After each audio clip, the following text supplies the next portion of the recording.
Eh bien salut à tous, aujourd'hui on se retrouve pour une nouvelle vidéo. Donc cette vidéo sera consacrée à comment améliorer l'esthétique d'un scout. Donc là c'est mon booster. Si vous suivez la chaîne vous devez le connaître. Ok, un chat qui passe. Bref, on s'en fout. Donc là, je suis à côté de chez moi parce que tout simplement, je peux pas rouler. Il n'y a plus d'essence dans le scoot. Donc c'est vraiment la galère. Je peux pas vous proposer de vidéo de stunt ou des trucs comme ça. Donc je vous fais une vidéo esthétique parce qu'il n'y a pas besoin de démarrer ni rien. Et je trouve ça plutôt cool. Avant de commencer cette vidéo, je voulais vraiment vous remercier pour les 173 abonnés. C'est monté hyper vite. On est à plus de 3000 vues sur la vidéo comment lever en scoot. Donc franchement, ça fait vraiment plaisir les gars. Continuez comme ça monte. Tous les jours, ça monte tous les jours, je fais au moins 300 vues sur la chaîne et à peu près 10 à 15 abonnés. Donc franchement, c'est vraiment nickel. Petite parenthèse aussi, désolé si je bouge aussi, hein, je filme avec mon téléphone. Donc petite parenthèse, donc là on est vendredi soir et je vais ce week-end, je vais emmener mon scoot justement où je l'ai acheté pour changer le pot, le carbu et les galets. Donc voilà, le pot, je ne vais pas en parler dans cette vidéo pour améliorer l'esthétique, même si ça l'améliore quand même, mais ça améliore également les performances du scoot. Mais cette vidéo là est vraiment faite pour l'esthétique, donc voilà, je parlerai que d'esthétique dans cette vidéo. Donc pour commencer, je vais vous conseiller la plaque phare avant, parce que ça fait vraiment tout par rapport à la plaque phare d'origine. Donc moi mon scoot, si vous avez déjà remarqué, il est rouge, noir et blanc, donc c'est les couleurs majeures que j'ai sur le scoot. Donc j'ai pris la plaque phare en noir parce qu'en blanc je trouve que ça ferait pas super. Donc en noir ça passe plutôt bien. Donc cette plaque phare là est composée donc deux halogènes. Donc vous le connectez en plein phare et ensuite en bas c'est des petits néons.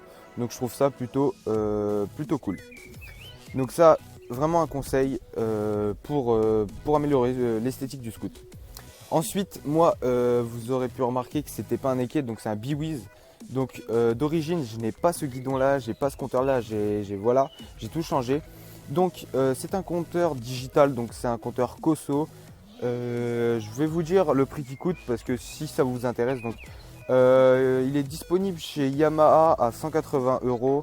Donc ouais, c'est un peu cher pour un compteur, mais par contre il y a vraiment tout dessus. Donc voilà. Donc je vous conseille vraiment, si vous voulez améliorer l'esthétique de votre scoot, changer le guidon, c'est vraiment important.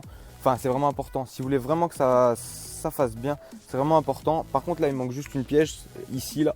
Donc je l'ai chez moi, mais il y a juste à la mettre. Mais c'est quand même galère parce qu'il faut tout enlever, tout dévisser, même les poignées et tout pour tout passer derrière. Parce qu'il y a même un petit truc en plastique qui passe derrière les câbles. Donc voilà, c'est plutôt galère. Donc ensuite, après le guidon, donc voilà, là j'ai le petit rétro. Donc ce rétro là c'est un BCD, donc il coûte vraiment cher celui-là je trouve pour un rétro, mais je trouve qu'il est plutôt classe, donc il coûte 45 €. Je vais vous dire à peu près les prix de tout. Je vous ai peut-être pas dit la plaque phare, donc si je ne l'ai pas dit c'est 25 € la plaque phare à peu près. Donc le rétro ça coûte voilà 45 €, il est assez cher. Donc mais par contre franchement on peut rien dire dessus, je veux dire, il est vraiment nickel, il est vraiment propre. Donc ensuite un tout petit truc mais qui fait vraiment la différence quand vous regardez d'ici, c'est les écritures blanches sur les pneus. Donc ça coûte vraiment pas cher à faire. Un stylo ça doit coûter 8-9 €, un stylo blanc comme ça exprès. Et franchement je trouve que ça fait plutôt classe quand même en blanc. D'ailleurs à l'arrière je ne l'ai pas fait encore, mais je trouve que ça fait plutôt classe en blanc. Donc je vous conseille vraiment de faire ça. Ça améliore l'esthétique et c'est plutôt cool et c'est pas cher. Ensuite il y a le kick. Donc le kick, celui que j'ai là, il doit coûter une trentaine d'euros à peu près. Et je trouve que sur mon scoot il passe plutôt bien. Donc noir et un peu alu, je trouve que ça fait plutôt classe. Donc voilà, je vous le conseille. Donc comme je vous l'ai dit, au prix de à peu près 30 € je l'ai trouvé. Donc voilà, en magasin bien sûr. Ensuite je vais vous montrer la plaque. Donc je m'en fous qu'il y ait mon numéro ni rien, je ne foutrai rien. Donc la plaque, vous verrez bien qu'elle n'est pas d'origine bien sûr. Donc j'ai rajouté tout simplement, moi sur la plaque d'origine j'avais que mon numéro, j'avais rien d'autre. Donc comme vous pouvez le voir, il y a le département en haut à droite avec le logo. Il y a la France en haut à gauche avec le drapeau de l'Union Européenne. Ensuite bien sûr ma plaque. Et vous pouvez voir qu'autour, ici il y a un petit liseré rouge. Donc ça fait plutôt stylé je trouve. Et voilà, donc j'ai un pote qui a fait la même que moi, enfin par ses numéros bien sûr.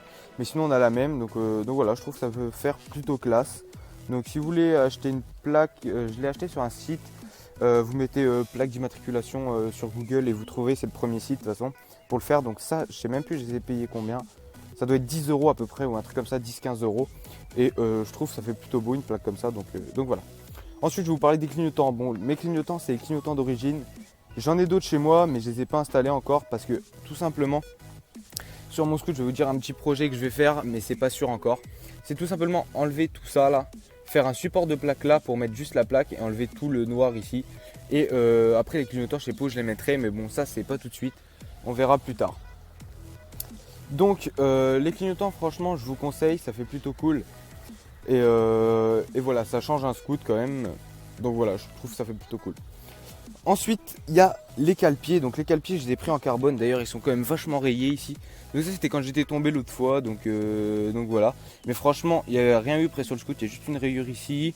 Les carénages, ils n'ont rien du tout. Et puis le cale-pied qui a pris un peu. Il y avait les freins, mais bon, j'ai tout changé. Donc voilà, je trouve que ça fait... franchement, il est propre hein, quand même. Hein.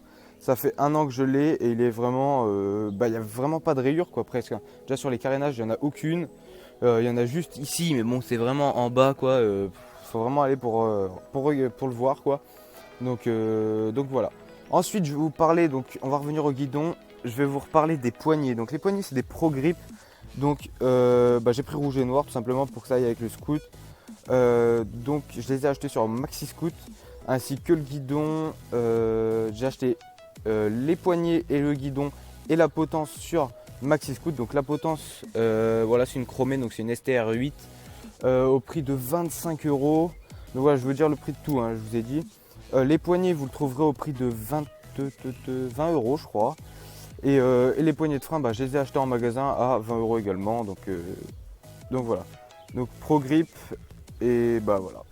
Je trouve que ça fait plutôt classe ces poignées là sur de rouge. Même si c'est pas le même rouge, vous pouvez voir que ce rouge là est beaucoup plus vif que le carénage. Parce que les carénages, moi c'est rouge mat et ça c'est rouge vif on va dire. Mais ça passe quand même en fait, voilà. Ensuite, j'ai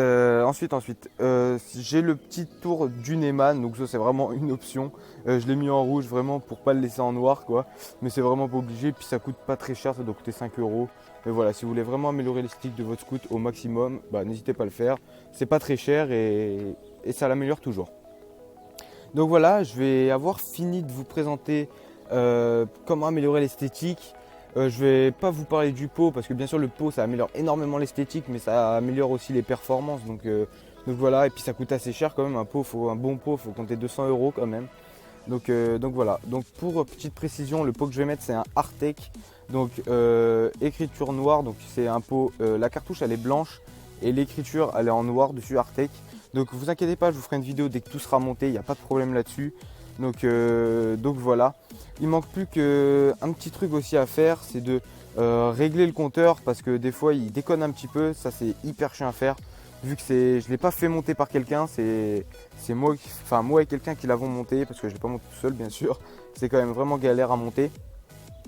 Donc voilà, il faut également réparer un petit truc parce qu'il démarre plus électrique. Bon c'est un peu chiant mais c'est pas grand chose, c'est juste un câble qui est débranché. Donc il faut juste regarder à l'avant et puis voilà, c'est assez chiant mais c'est vraiment pas dur à faire. Donc voilà, je pense que j'ai fini à peu près cette vidéo. Je vous ai montré comment j'ai amélioré l'esthétique de mon scoot par rapport à l'origine tout simplement quand je l'ai acheté. Donc j'espère que cette vidéo quand même vous aura fait plaisir. N'hésitez pas à faire ce que je vous ai dit. Franchement, la plupart des trucs que j'ai fait ne coûtent pas cher. À part mettre un guidon, c'est quand même assez coûteux. C'est surtout vraiment le compteur qui est le plus cher. Après, vous pourrez trouver des compteurs beaucoup moins chers. Mais moi, je voulais vraiment qu'il y ait tout dessus. Donc voilà. Donc voilà les gars, donc cette vidéo va se terminer maintenant. La prochaine vidéo sera sur le pot tout simplement. Et désolé par contre si je bouge un peu dans la vidéo, je vais essayer de le restabiliser après au montage, mais c'est juste que je filme avec mon téléphone parce que la GoPro justement elle a plus de batterie et de toute façon mon téléphone fait une bonne qualité, donc voilà, vous verrez bien de toute façon. Petite info, il y en a plein qui m'ont dit ouais tes jantes c'est des combien de pouces, c'est ceux d'origine hein, tout simplement, c'est des 10 pouces hein. Je les ai pas changés et je trouve quand même, je vais vous montrer vite fait avant d'arrêter, les jantes franchement ils sont vraiment propres hein, je trouve, ceux d'origine ils sont vraiment propres. Et ceux qui me demandent de quelle année est mon booster, c'est tout simplement à 2015, voilà. Donc voilà, je vous laisse un peu, je vais vous faire un petit tour de scoot pour que vous regardiez encore le scoot sous tous les angles de vue. Donc voilà, désolé quand même si je peux pas faire de vidéo là, mais j'ai vraiment plus d'essence, donc rouler sans essence ce serait beau, mais c'est pas possible malheureusement. Donc voilà, un petit tour de scoot. Donc voilà les gars, franchement merci de vous abonner à ma chaîne, vous êtes vraiment actifs en ce moment, ça me fait vraiment plaisir. Donc j'espère que cette vidéo là vous aura fait plaisir. Comment donc améliorer l'esthétique de son scoot, et on se retrouve très bientôt pour une nouvelle vidéo donc sur le pot et tester bien sûr s'il y a de l'essence par contre les capacités du scoot. Et on se dit à très bientôt. Ciao tout le monde.